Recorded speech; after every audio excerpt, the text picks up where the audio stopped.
สบายดี FC ทุกคนเนาะวันนี้เราจะมาเก็บดอกใหม่นี่นะเนาะไปขายในให้พ่อค้าเนาะที่ว่าก็จะเห็ดคันมุกเบ่งเนาะใน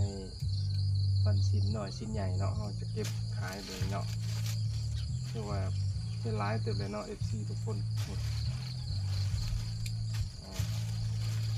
ก็คือเขาเจ้าซื้อกันอยู่ในกิโลหนึ่ง25,000 กีบเนาะตัดน้ำครอบครัวนี่เนาะนี่เราเป็นตัดแต่เสายังบ่ทันแล้วเนาะเอาย่อมึงด้วยในกระตานะเอ้ย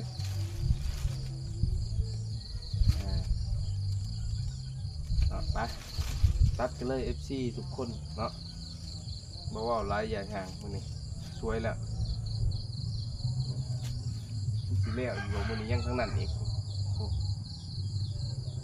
มันต้องสีเหลวได้มันนี้ได้ผมเบิ่งคักเลยคิดว่ากำหนดจักโลฮะไปตัดไปเลย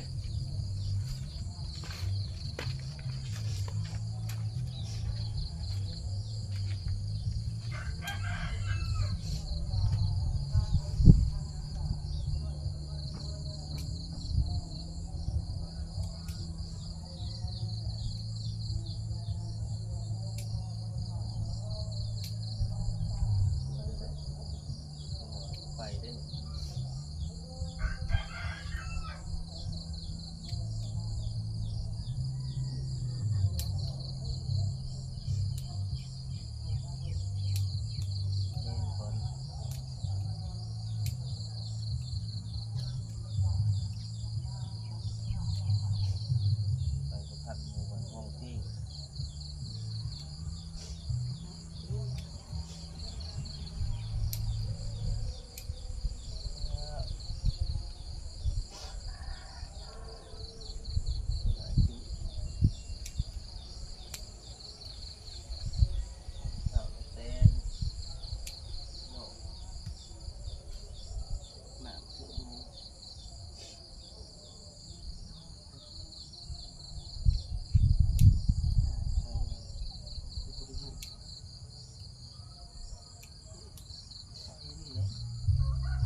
ปียโอ้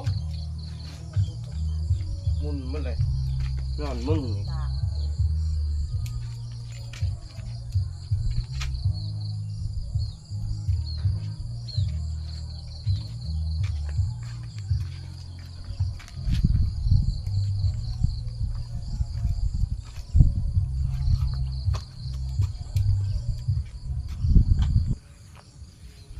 นี่ตัวนี้ให้งามทุกคนเห็นบ่โอ้ยดอกงามเลยนี่เห็นบ่สินค้านี่แหละเขาว่าปลูกดอกไม้ให้มันเป็นสินค้า FC ให้ไปขายส่งเขาท้องตลาดเนาะปลูกหลายได้หลายอันนี้เนาะที่ราคาบูยูโตเนาะปีหน้าอาจจะขึ้นโลหนึ่ง30ก็มีเนาะปีนี้ได้เพิ่มอีกหาเนาะปีกายนี่โล20,000ปีพันมาสำหรับปีนี้ขึ้นมาอีก5,000เป็นโล25ปีหน้าต้องเป็นโล30,000กีบแน่นอนโอ้กำลังจูมเห็นป่ะโอ้งามเลยทุกคนเลย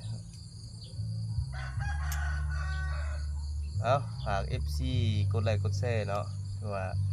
ชมคลิปต่อไปขอบใจบ๊ายบาย FC